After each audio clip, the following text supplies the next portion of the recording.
15 năm chọn lấy một ngày chọn lấy một giờ. Bây giờ phút hạnh phúc đời chờ là đây.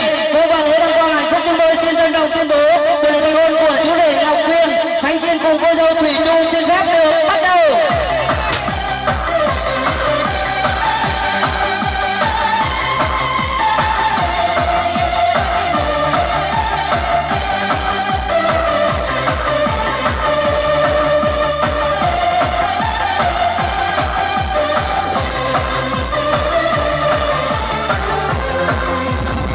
Xin được trân trọng kính mời tất cả quý vị và quan viên hào cùng hướng mắt lên sân khấu. Và xin được trân trọng kính mời cô dâu và chú rể cùng đứng lên trình diện trước toàn thể quan viên hào trong ngày vui hôm nay.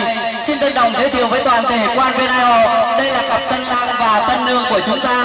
Họ đang vô cùng sung sướng, hạnh phúc và rạng ngời trong niềm vui của mình trong ngày vui hôm nay. Đây là cô dâu Thủy Trung, duyên dáng dẻo dai dí dỏm và rất là xinh đẹp. Còn đây là chú rể Ngọc Quyên, to, cao, đẹp trai, đi đứng khoan thai, ăn nói như đài và có một biệt tài đó là vật rất là giỏi. Toàn thể hôn rực ơi, hãy nổ một tràng vỗ tay thật lớn để chúc mừng hạnh phúc trai bạn trong ngày vui hôm nay. Kính thưa toàn thể quý vị anh chị và các